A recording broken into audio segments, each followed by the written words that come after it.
Matius 7 ayat yang ke-6, jangan kamu memberikan barang yang kudus kepada anjing, dan jangan kamu melemparkan mutiaramu kepada babi, supaya jangan diinjak-injaknya dengan kakinya, lalu ia berbalik mengoyak kamu. Oke, shalom, selamat siang. Kita ketemu channel Pelita Kakiku, karena firman-Mu adalah pelita bagi kakiku dan terang bagi jalanku. Ayat yang barusan kita baca adalah salah satu bagian dalam khotbah Yesus di atas bukit. Jadi selain kata-kata berkat, diberkatilah orang yang lapar dan haus akan firman Tuhan, dan juga Yesus mengajar tentang hal menghakimi, dan Yesus mengajar banyak hal di sana. Dan salah satu bagiannya adalah pada ayat yang ke-6 tadi dari Matius 7. Bagaimana Yesus mengajar pada murid-muridnya agar kamu jangan melemparkan barang yang kudus kepada anjing, dan jangan melemparkan mutiaramu kepada babi, gitu ya. Supaya apa? Supaya dia jangan injak-injak dengan kakinya dan kemudian dia akan berbalik mengoyak kamu, gitu ya. Dan ini menjadi satu bagian yang menarik yang ingin saya bahas sama-sama tentang perkataan Yesus ini. Bagaimana Yesus mengajar pada murid-muridnya untuk jangan memberikan barang yang kudus kepada anjing dan jangan melemparkan mutiaramu kepada babi. Gitu ya. Kita akan sama-sama bahas hal ini, gitu ya. Kalau kita lihat dalam firman Tuhan, perkataan ini hanya ada tertulis dalam Matius saja. Jadi kita tidak akan menemukan perkataan ini di Markus, Lukas maupun di Yohanes. Jadi kata-kata ini hanya ada tertulis dalam Injil Matius yang tadi pasal yang ke-7 ayat yang ke-6. Gitu ya. Yang pertama di sana digambarkan jangan melemparkan barang yang kudus kepada anjing. Dan anjing yang dimaksud di sini adalah suatu binatang yang tentunya kita kenal dalam kehidupan kita sehari, walaupun pada zaman itu tentunya anjing tidak sama seperti yang ada sekarang, gitu ya. Kalau sekarang mungkin kita masih melihat banyak anjing-anjing yang lucu-lucu, anjing peliharaan. Bahkan kemarin saya di Bandung, bagian sebelah utara ada satu tempat wisata namanya Rumah Guguk, gitu ya. Di mana di sana memelihara anjing dengan berbagai macam ras dan sangat lucu-lucu, dan itu menjadi satu tempat wisata untuk orang datang ke sana. Tetapi dalam firman Tuhan yang dimaksudkan dengan anjing di sana itu adalah hewan-hewan liar. Jadi anjing-anjing liar yang sama sekali tidak terawat, sama sekali tidak terpelihara. Gitu ya. Dan mereka ada di sekitar kehidupan umat Tuhan pada waktu itu. Mereka ada di pasar, mereka ada dimanapun juga. Dan seperti kita tahu bahwa anjing-anjing liar ini hidup berkelompok. Dan mereka mengambil sisa-sisa makanan, mereka memakan mayat, dan apapun juga dilakukan oleh anjing ini. Gitu ya. Bahkan kalau kita lihat beberapa hal dalam firman Tuhan, pada waktu Isabel mati dikatakan, mayatnya dimakan oleh anjing, dia mati dimakan oleh anjing. Dan waktu Nabot mati, maka anjing menjilati darah Nabot. Dan itulah gambaran dalam firman Tuhan tentang anjing ini. Gitu ya. Kalau kita lihat beberapa hal tentang anjing ini, dalam Keluaran 22 ayat 31 dikatakan, haruslah kamu menjadi orang kudus bagiku, kata Tuhan. Daging ternak yang diterkam di padang oleh binatang buas, janganlah kamu makan. Tetapi haruslah kamu melemparkannya kepada anjing. Satu daging ternak yang sudah dimakan binatang buas pada masa perjanjian lama, itu dianggap sesuatu yang sudah najis dan tidak layak dimakan. Dan itu dilemparkan kepada anjing. Anjing makan sesuatu yang kotor, anjing makan sesuatu yang najis. Anjing tidak peduli dengan apapun juga kecuali baginya adalah makanan. Gitu ya. Baginya mendapatkan sesuatu yang dia suka dan dia makan tanpa mempedulikan apapun juga. Dan itu digambarkan anjing pada masa perjanjian lama. Gitu ya. Kalau kita lihat lagi dalam Amsal 26 ayat 11 dikatakan, seperti anjing kembali kepada muntahnya, demikianlah orang bebal yang mengulangi kebodohannya. Dari sini digambarkan bahwa anjing kalau dia muntah, seringkali anjing bisa memakan kembali muntahannya, gitu ya. Dan seperti anjing kembali kepada muntahnya, demikianlah orang bebal mengulangi kebodohannya. Itu gambaran anjing dalam firman Tuhan, gitu ya. Jadi waktu Yesus mengatakan pada murid-muridnya, jangan melemparkan barang yang kudus kepada anjing. Anjing yang dimaksud di sini ada sejenis hewan liar yang ada dalam kehidupan umat Tuhan yang memakan apapun juga yang ada di hadapannya. Gitu ya. Dan itu dalam firman Tuhan digambarkan sebagai sesuatu yang najis, sebagai sesuatu di mana dia memakan apapun juga tanpa mempedulikan hal yang lain, dan bahkan mayat atau darah pun dijilat sekalipun oleh anjing. Gitu ya. Jadi sekali lagi anjing itu digambarkan seperti itu, gitu ya. Sekali lagi saudaraku, saya tidak membahas mengenai figur lain dalam anjing ya. Kalau kita tahu dalam firman Tuhan, mungkin Anda pernah mendengar istilah Cunarion blessing, gitu ya. Berkat yang diperoleh pada anjing, gitu ya. Saya tidak membahas mengenai hal Cunarion blessing ini, tetapi saya membicara tentang sesuatu hal bagaimana anjing ini digambarkan sebagai satu hewan yang najis, sebagai hewan yang kembali pada muntahnya, dan itu digambarkan dalam firman Tuhan bahwa Yesus mengatakan jangan melemparkan barang yang kudus kepada anjing. gitu ya. Tentunya kalau kita bicara di sini tentunya bukan semata-mata satu hal yang jasmani, karena barang yang kudus juga di sini tentunya bukan berbicara sesuatu hal yang jasmani. Anda dan saya pasti tidak mempunyai yang namanya suatu barang kudus tertentu secara jasmani. Betul saudaraku, jadi tidak ada kita berpikir bahwa oh saya punya kalung yang kudus, oh saya punya baju yang kudus, tidak. Semua kita yang disebut dengan sesuatu yang kudus adalah sesuatu hal yang rohani.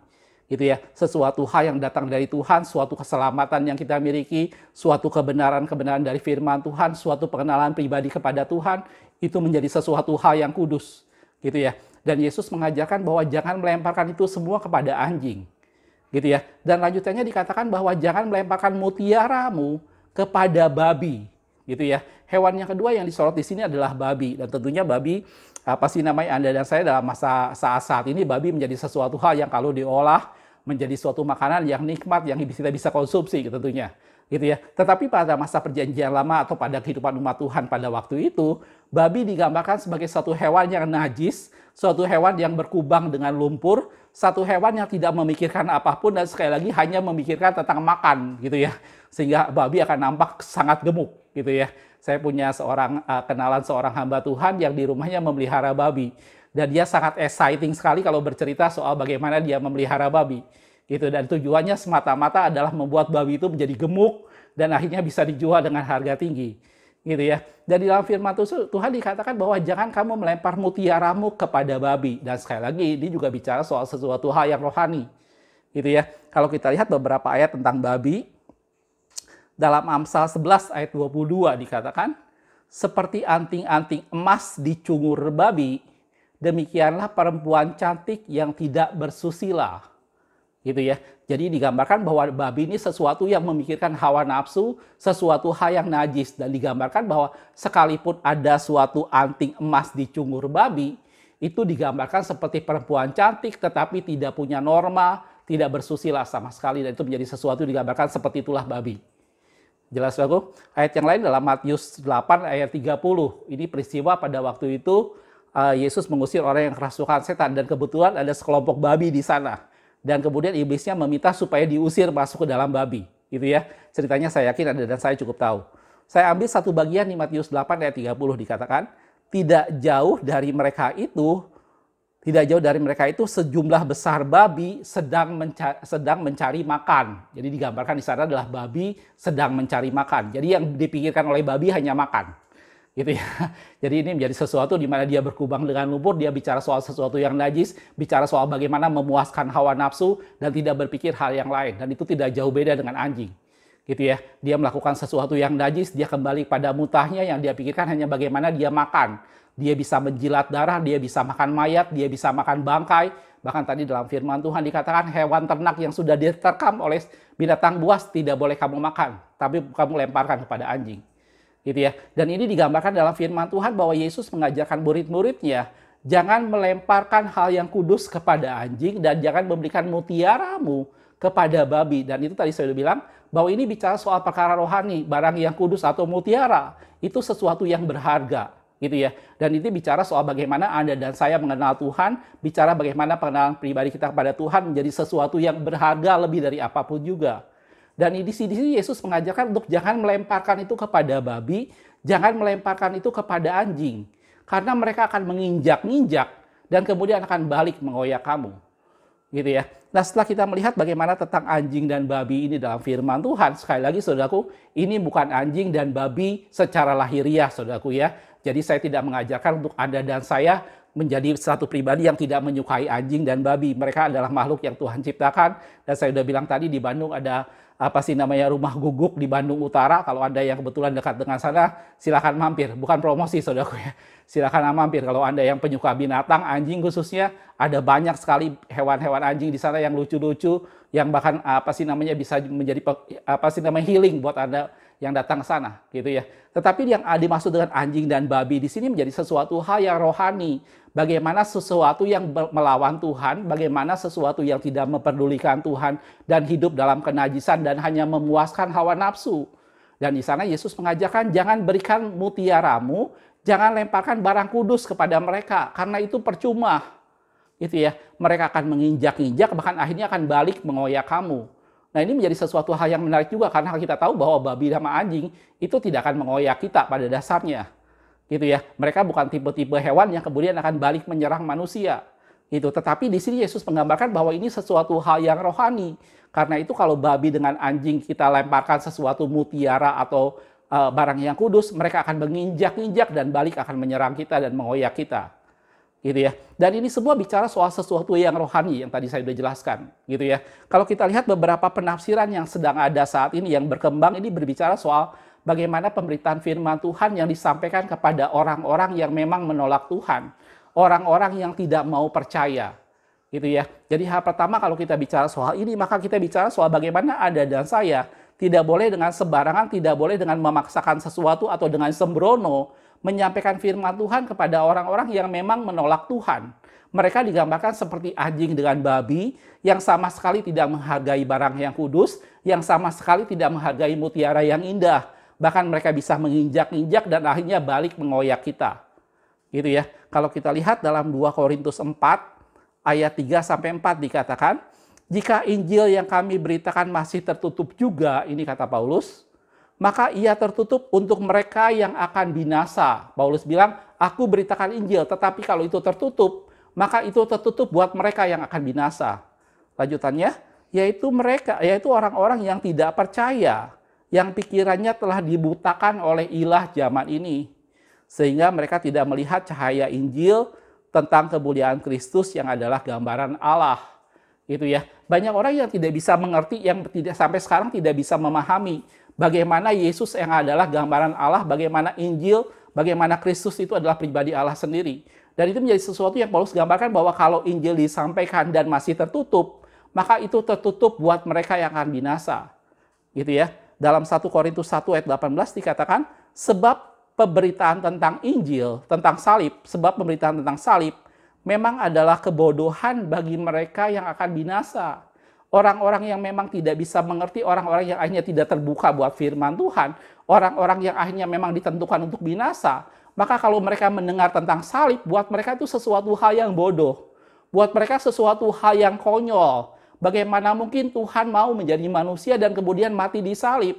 Bagaimana ada Tuhan yang bisa mati di salib? Dan itu merupakan satu gambaran buat orang-orang yang hendak binasa bahwa pemberitaan Injil bagi mereka sebuah kebodohan. Gitu ya.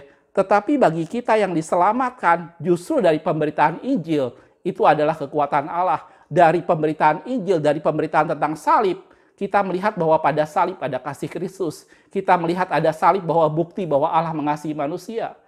Gitu ya. Dan ini menjadi satu gambaran yang Yesus katakan bahwa jangan melemparkan barang yang kudus kepada anjing. Dan jangan melemparkan mutiaramu kepada babi. Gitu ya. Jadi di sini bicara soal pemberitaan Injil yang disampaikan kepada orang-orang yang memang menolak Tuhan. Itu ya. Bagi mereka pembicaraan tentang salib itu merupakan satu kebodohan. Bagi mereka pemberitaan tentang Injil itu mereka tidak bisa pahami karena itu tertutup bagi mereka. Dan dikatakan dalam firman Tuhan itu tertutup bagi orang yang hendak binasa. Gitu ya. Banyak orang mendengar pemberitaan tentang Injil, kalau mereka melihat itu sebagai satu kebodohan, maka itulah orang-orang yang ditentukan binasa. Tetapi buat kita yang percaya, pemberitaan tentang salib itu adalah kekuatan Allah. Pada salib ada pribadi Allah yang maha kuasa, yang menyerahkan dirinya karena kasihnya buat Anda dan saya. Gitu ya. Dalam 1 Korintus 2 ayat ke-14 dikatakan, tetapi manusia duniawi tidak menerima apa yang berasal dari roh Allah.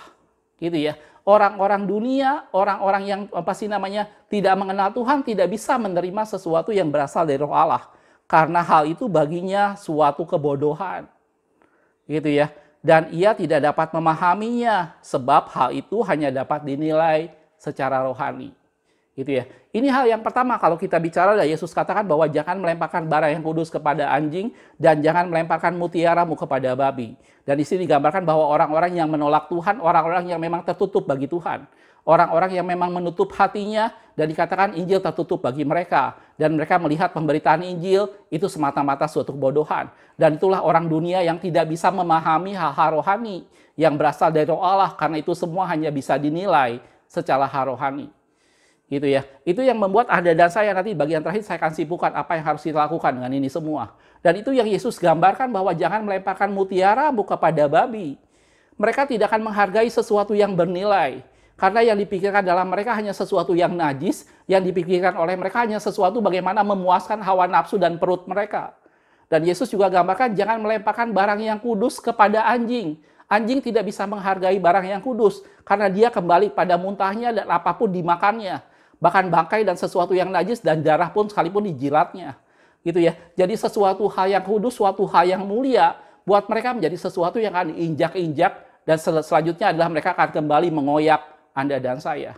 Dan ini bicara soal bagaimana orang-orang yang menolak Tuhan, bagaimana orang-orang yang menutup hatinya buat kebenaran firman Tuhan. Dan bagi mereka, pemberitaan tentang salib adalah suatu kebodohan.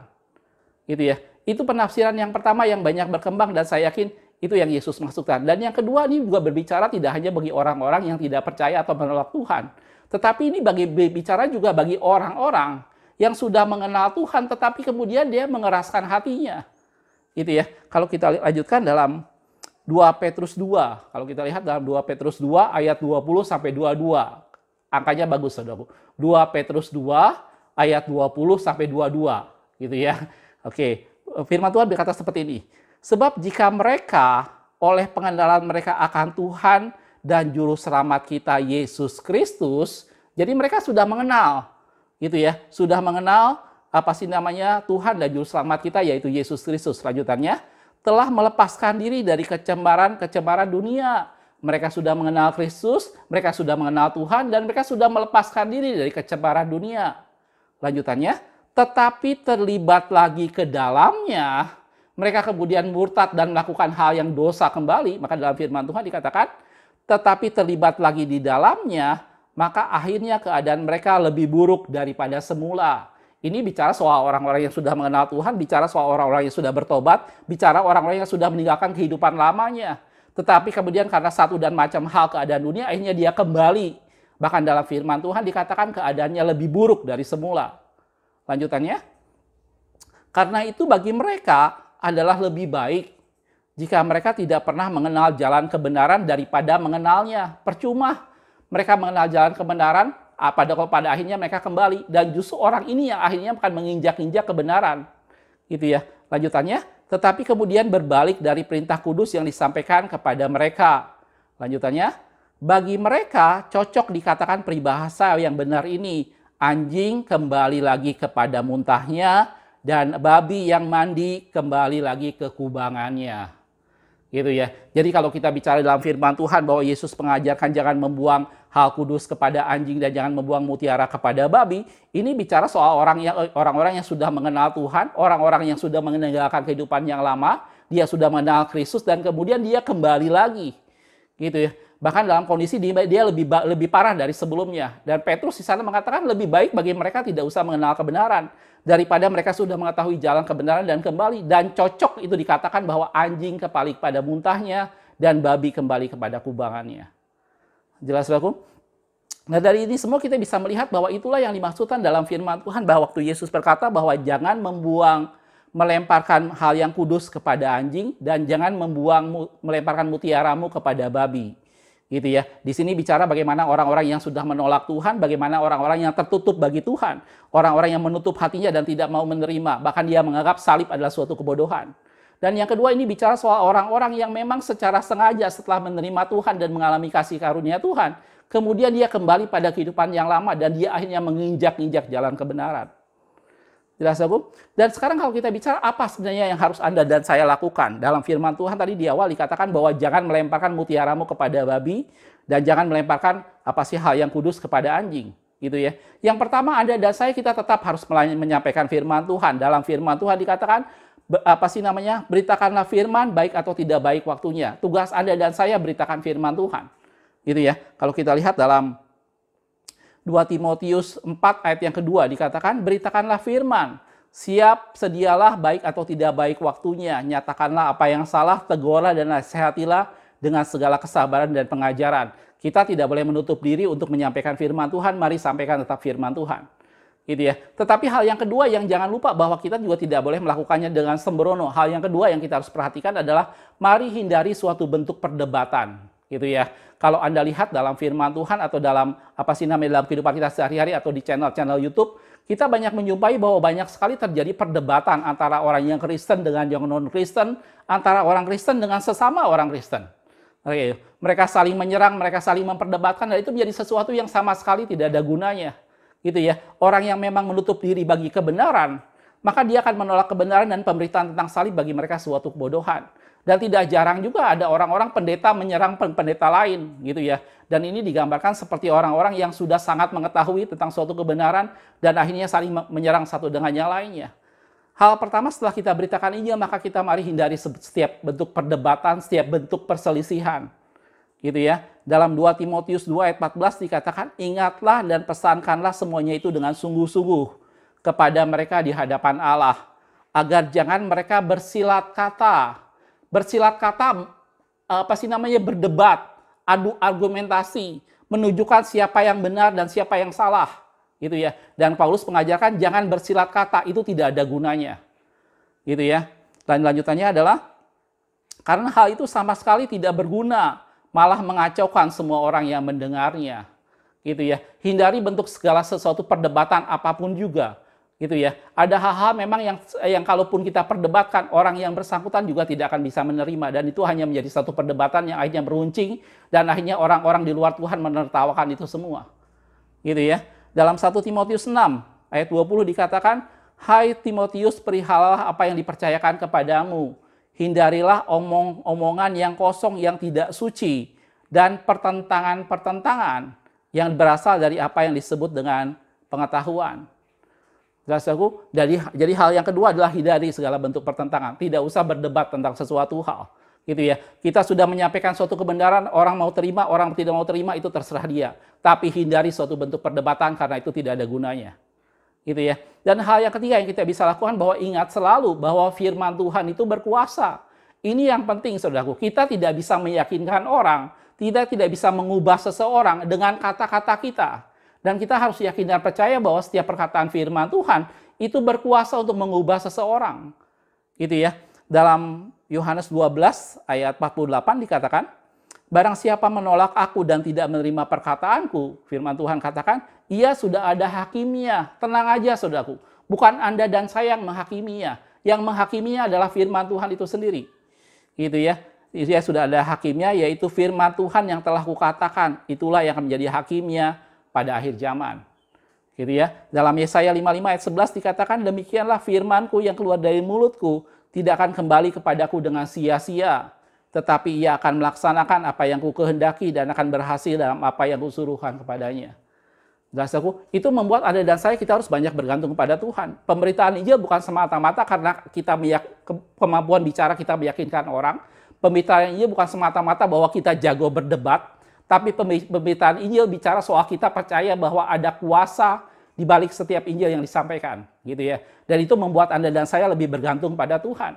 Dan Yesus mengajarkan untuk jangan melemparkan barang yang kudus kepada anjing, dan jangan melempar mutiaramu kepada babi. Mari setiap pemberitaan Injil atau setiap apapun yang kita sampaikan, lakukan itu dengan mengandalkan Tuhan. Karena Tuhanlah yang bisa mengubah segala sesuatu, gitu ya. Ada seorang hamba Tuhan yang berkata bahwa don't tell about God to your friend before you tell about your friend to God. Yang artinya, jangan menyampaikan tentang Tuhan kepada temanmu sebelum kamu menyampaikan tentang temanmu kepada Tuhan. Artinya, sebelum kita beritakan Injil, sebelum kita ngomongin sesuatu tentang Injil, ngomongin dulu tentang bawa dulu kepada Tuhan. Gitu loh. Jangan kita membicarakan tentang Tuhan terlebih dahulu kepada teman kita, sebelum kita membicarakan tentang teman kita dahulu kepada Tuhan. Gitu ya. Jadi bawa itu dalam doa, bicarakan itu dengan Tuhan, supaya pada saat kita menyampaikan firman Tuhan, maka Tuhan meneguhkan itu semua. Jelas aku? Dan pemberitaan ini tidak boleh kita lakukan dengan sembrono, tidak boleh kita lakukan dengan sembarangan. Karena dalam firman Tuhan dikatakan, jangan melemparkan barang yang kudus kepada anjing, dan jangan melemparkan mutiara kepada babi. Karena mereka akan menginjak-injak itu dan kemudian akan balik mengoyak kamu. Gitu ya. Dan ini bicara soal orang-orang yang memang sudah menolak Tuhan. Kita sudah sampaikan firman Tuhan dan mereka menolak Tuhan. Dan bagi mereka kebenaran firman Tuhan adalah Injil adalah sesuatu hal yang bodoh. Bicara soal salib adalah suatu hal kebodohan. Dan yang kedua adalah orang-orang yang seperti ini adalah orang-orang yang merasa dia sudah mengenal Tuhan dan sangat menguasai segala sesuatu. gitu ya. Dan dia menantang untuk orang berdebat dan membuktikan siapa yang benar dan siapa yang salah. Gitu ya. Tetapi bagian Anda dan saya, mari tetap beritakan firman Tuhan dan hindari segala bentuk perdebatan. Dan ingat selalu bahwa Injil itu berkuasa melakukan segala sesuatu. Dan dalam firman Tuhan dikatakan, setiap perkataan yang keluar dari mulut Allah tidak akan pernah kembali dengan sia-sia. Gitu ya. Pemberitaan Injil harus didasari oleh kasih kita kepada Tuhan. Pemberitaan Injil harus didasari oleh bagaimana Anda dan saya mengandalkan Tuhan. Gitu ya. Dan beritakan Injil supaya semakin banyak orang yang mengenal Tuhan.